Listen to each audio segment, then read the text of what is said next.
Morning. Good morning ഒന്നും പറയണ്ട. ഇപ്പൊ തന്നെ 25 മിനിറ്റ് ലേറ്റ് ആണ്. വണ്ടി എടുക്ക്. ഇങ്ങോട്ട് ഇറങ്ങണം.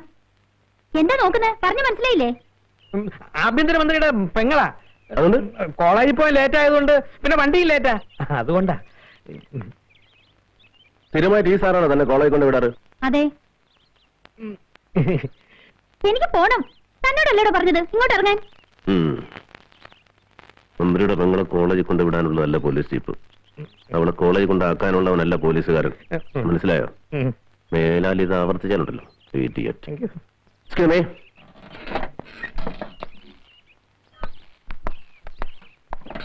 ഏതായാള്? പുതിയ സർക്കിളാ. പെശക്. പിന്നെ പെശക്. എന്നെ മനസ്സിലായിട്ടില്ലെന്നാ തോന്നുന്നത്. മനസ്സിലായ കാണായിരുന്നു കൈ വലിച്ച് സല്യൂട്ട് ചെയ്യുന്നത്. കൈ വലിച്ച് സല്യൂട്ടല്ല, കരണക്കുറ്റിക്ക് കിട്ടാത്തത് ഭാഗ്യം. എന്താ പറഞ്ഞത്? ആര് പറഞ്ഞു? എന്ത് പറഞ്ഞു? വേറെ പറഞ്ഞു. തോന്നിയായിരിക്കും. വണ്ടി എടുക്കണോ?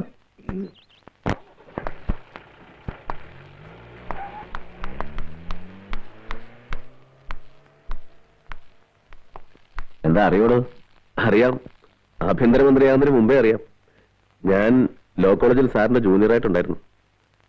ഇല്ല, സാറിന് എന്നെ ഓർമ്മ കാണില്ല. പക്ഷെ എനിക്ക് സാറിന് നല്ല ഓർമ്മയുണ്ട്. ഈ ശബ്ദവും അന്ന് ലോ കോളേജിന്റെ ചുവരുകളെ പോലും പിടിച്ചു കുലുക്കിയ ശബ്ദമല്ലേ ഇത്. പിന്നെ എന്റെ കൂടെ പഠിച്ചിരുന്ന അശ്വതി മേനോൻ സാറ് കൊടുത്ത കത്ത് ആദ്യം വായിച്ച ഞാനാ. നല്ല ബെസ്റ്റ് പ്രേമലേഖനം. തന്റെ അച്ഛനെ കുറിച്ച് ഞാൻ ഒരുപാട് കേട്ടിട്ടുണ്ട്. വായിൽ സ്വർണ്ണക്കരണ്ടിയുമായി പിറന്നു വീണിട്ടും നിയമപാലകന്റെ കുപ്പായമണിഞ്ഞ് അവസാനം ഒരു സംഭവം ഉണ്ടായാൽ ഉടനെ ഒരു അന്വേഷണ കമ്മീഷൻ, അല്ലെങ്കിൽ ഒരു CBI അന്വേഷണം. ഇവിടെ പോലീസൊന്നും ഒരു ഡിപ്പാർട്ട്മെന്റ് എന്തിനാ? ആ പേരുദോഷം ഒന്ന് മാറ്റിയെടുക്കണം. അതിന് തനിക്ക് കഴിയും എന്ന് എനിക്ക് തോന്നിയതുകൊണ്ടാണ് തന്നെ ഞാനിപ്പോ വിളിപ്പിച്ചത്. സാറിനെന്താ ഇപ്പൊ അങ്ങനെ തോന്നാൻ? ഡിപ്പാർട്ട്മെന്റിൽ ചങ്കൂറ്റുള്ള ആമ്പിള്ളേരാരും ഇല്ലേ? ആഭ്യന്തരമന്ത്രി എന്നുള്ള നിലയിൽ ആ ചോദ്യത്തിന് ഉത്തരം തരാൻ ഇപ്പൊ എനിക്കാവില്ല. ബട്ട് അത് തന്നെയാണ് അതിനുള്ള ഉത്തരം. ഒന്നും പറയാനും പ്രവർത്തിക്കാനുള്ള ചങ്കൂറ്റമില്ലായ്മ. എല്ലാം ഒറ്റവാക്കിൽ പറഞ്ഞ് രക്ഷപ്പെടാൻ നിങ്ങൾ മന്ത്രിമാർക്ക് കിട്ടിയിരിക്കുന്ന ഒരു വാക്ക് ബട്ട്. അമർനാഥ്, മന്ത്രിമാരും മനുഷ്യരാണ്. അയ്യോ, അല്ലെന്നാര് പറഞ്ഞു? 8 വയസ്സുള്ളപ്പോഴാണ് ഒരു മന്ത്രിയെ ഞാൻ ആദ്യമായിട്ട് കാണുന്നു. നക്സലൈറ്റുകളായ 3 കൊലക്കേസ് പ്രതികൾ എന്റെ അച്ഛനെ ജീവനോടെ ചുട്ടുകരിച്ചപ്പോ വികൃതമായ മൃതദേഹത്തിൽ റീത്ത് വെക്കാൻ വന്നത് ഒരു മന്ത്രിയാണ്. പിന്നെ കാണുന്നത് ഒരു സ്വാതന്ത്ര്യ ദിനത്തിൽ വെള്ളവസ്ത്രം എടുത്തു നിൽക്കുന്ന എന്റെ അമ്മയുടെ കയ്യിലേക്ക് അച്ഛന്റെ മരണാനന്തര ബഹുമതിയും 5000 ഉലുവയും വെച്ചു കൊടുക്കുന്ന ഒരു മന്ത്രി. 5000 രൂപ തിരിച്ചു കൊടുത്ത് അത് വേറെ കാര്യം. പക്ഷേ മന്ത്രി എന്ന പദത്തിന്റെ അർത്ഥം എനിക്ക് ശരിക്കും മനസ്സിലായത് എന്റെ അച്ഛനെ കൊന്ന അതേ പ്രതികളെ ധീരവിപ്ലവകാരികൾ എന്ന ലേബലിൽ മാലയിട്ട് സ്വീകരിക്കുന്ന അതേ മന്ത്രിയെ കൊണ്ടപ്പോഴാണ്. ആ പട്ടികയിൽ എന്നെ പെടുത്തരുത് അമർനാഥ്. ആഭ്യന്തരമന്ത്രിയായിട്ടല്ല ഞാൻ ഈ സംസാരിക്കുന്നത്, പച്ചയായ ഒരു മനുഷ്യനായിട്ടാണ്. അല്ലെങ്കിൽ പഴയ സീനിയർ സ്റ്റുഡന്റിന്റെ സ്ഥാനത്ത് നിന്നുകൊണ്ട് പറയാം. നിങ്ങളുടെ സേവനം ഡിപ്പാർട്ട്മെന്റിന് വേണ്ടി ഞാൻ ആവശ്യപ്പെടുകയാണ്. അത് എനിക്ക് അധികാരത്തിൽ തുടരാനുള്ള മോഹം കൊണ്ടല്ല, മറിച്ച് മറ്റുള്ളവരെയും അധികാരത്തിൽ നിന്ന് ഇറക്കാനുള്ള മോഹം കൊണ്ടാണോ? ഇതൊരു ചലഞ്ചാണ്. You carry on. കിതപ്പറിയാത്ത പ്രായമാണ് നിങ്ങളുടേത്. തളർച്ച തോന്നുമ്പോൾ നിങ്ങൾക്കൊരു താങ്ങായി ഞാനുണ്ടാവും. സത്യസന്ധമായി താൻ ഈ കേസ് അന്വേഷിക്കണം. ഇതിലെ പ്രതികൾ ആരായിരുന്നാലും ശരി വിളിച്ചിട്ട് കൊണ്ടുവരണം. ഈ വാക്കുകൾ എനിക്ക് വിശ്വസിക്കാമോ? തീർച്ചയായും വിശ്വസിക്കാം.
ആകെയുള്ള 2 എണ്ണത്തിൽ ഒരുത്തനെ വെട്ടിക്കൊന്നത് എന്റെ മുന്നിൽ വെച്ച.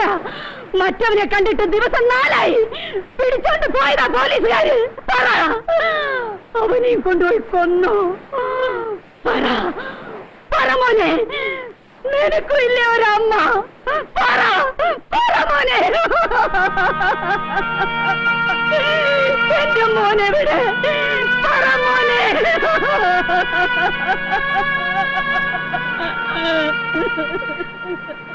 ഈ ആയുധത്തെക്കാൾ മൂർച്ചയുണ്ടല്ലോ നിങ്ങളുടെ വാക്കുകൾ, ഈ കടലിലേക്കാൾ ആഴമുണ്ടല്ലോ നിങ്ങളുടെ മനസ്സുകൾ. മരിച്ചുപോയ മോനെ തിരിച്ചു തരാനാവില്ല, പക്ഷേ ജീവിച്ചിരിക്കുന്ന മകനെ അമ്മയുടെ കയ്യിൽ ഞാൻ തിരിച്ചേൽപ്പിക്കും. പക്ഷേ പറയണം, അവൻ കുറ്റവാളി അല്ലെന്ന്. പിന്നെ കുറ്റവാളി ആരെന്ന്? സ്വന്തം മകൻ കൺമുമ്പിൽ കിടന്ന് മരിക്കുന്നത് കണ്ടുവന്ന അമ്മയല്ലേ നിങ്ങൾ? പറയ്, ആരൊക്കെ ചേർന്നാണ് അവനെ? പറ.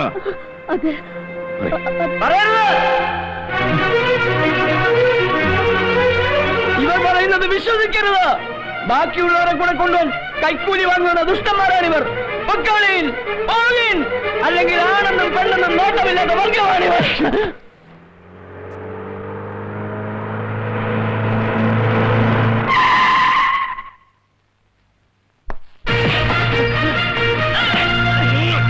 ഈ കേസിന്റെ പേരോടെ അത് എഴുതിയിട്ടില്ല സാർ. എഴുതിയിട്ടില്ലേ?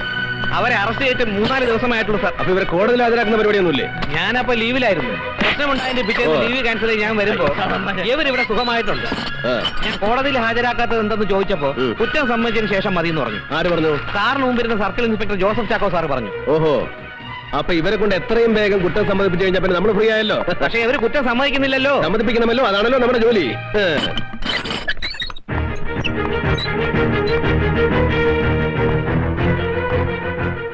ആണാണെന്നും പെണ്ണാണെന്നും നോട്ടമില്ലാത്ത വർഗമാണ് പോലീസുകാരൻ തന്നോട് ആരാ പറഞ്ഞേ? അങ്ങനെ തല്ലരുത്, ഞങ്ങൾ ഒന്നിനില്ലാത്തവരോ സാറേ. പിന്നെ ഉള്ളവരാരാ? എല്ലാത്തിനും ഉണ്ടായിരുന്നവരാരാ? മാർത്തണ്ട, സ്വന്തം സഹോദരങ്ങളുടെയും കുടുംബാംഗങ്ങളുടെയും ശരീരം കൺമുമ്പിൽ കിടന്ന് വെന്ത് നീറുന്നത് കണ്ടിട്ടും അത് ചെയ്തവർക്കെതിരായിട്ട് ഒരു അക്ഷരം പോലും പറയാൻ നിന്റെ നാവ് പൊന്നുന്നില്ലെങ്കിൽ ആ നാവ് ഞാൻ പിഴുതറിയും. സാറ് കൂടെ ഞങ്ങൾ തല്ലരുത്. സ്വന്തം ഭാര്യയുടെ ശവശരീരം ഒന്ന് അടക്കം ചെയ്യാൻ പോലും കഴിയാത്തവരാണ് ഞാൻ. എനിക്കൊന്നും അറിയില്ല, ഒന്നും അറിയില്ല. ഒന്നും അറിയില്ലേ? എനിക്കറിയാം നിങ്ങൾക്ക് പലതും അറിയാവുന്ന. പറഞ്ഞില്ലെങ്കിൽ ദൈവത്തിന് പോലും നിങ്ങളെ രക്ഷിക്കാനാവില്ല. 12 വയസ്സ് പോലും തൊഴിലെടുക്കണ കയ്യ സാറേ ഇത്. കള്ളം പറഞ്ഞ കടലമ്മ പോലും പൊറുക്കൂല തരണ മനസ്സായത്. ഞങ്ങളുടെ മനസ്സിൽ ജാതി വിവാദം ഒന്നുമില്ല സാറേ. ഞങ്ങളുടെ മനസ്സുകളെ തമ്മിൽ പിരിച്ചു കളഞ്ഞു സാറേ, പിരിച്ചു കളഞ്ഞു. ഓമന കടപ്പുറം സ്വർഗായിരുന്നു. ഞങ്ങളുടെ കൊച്ചു സ്വർഗ, കൊച്ചു സ്വർഗ, കൊച്ചു സ്വർഗ, കൊച്ചു സ്വർഗ.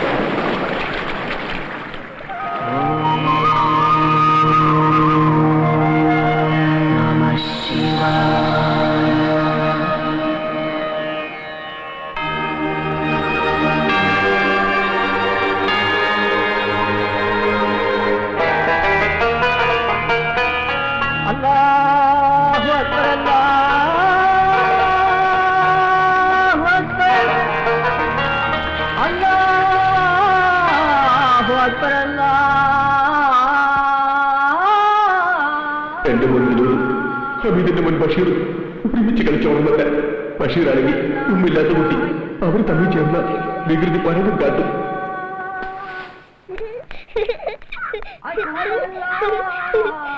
അമ്മേ, അച്ഛൻ വരുന്നു. അമീതെ, നീ മൂപ്പിന് വള്ളക്കൂലിലും ബാക്കി വെച്ചിട്ടുണ്ടോ? ഒന്നുമില്ല. ബാപ്പ പറ്റിച്ചല്ലേ? പഠിച്ചാ? ഓനെല്ലാം പഠിച്ചാ?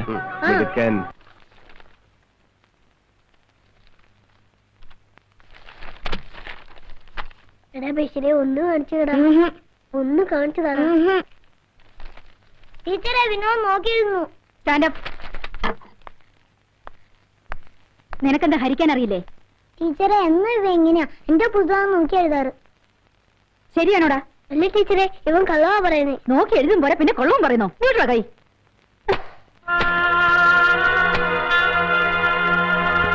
അയ്യപ്പോ സ്വാമി ശരണം, അയ്യപ്പ ശരണം, അയ്യപ്പ ശരണം, സ്വാമി ശരണം, അയ്യഭിഷേകം, അയ്യഭിഷേകം, അയ്യഭിഷേകം.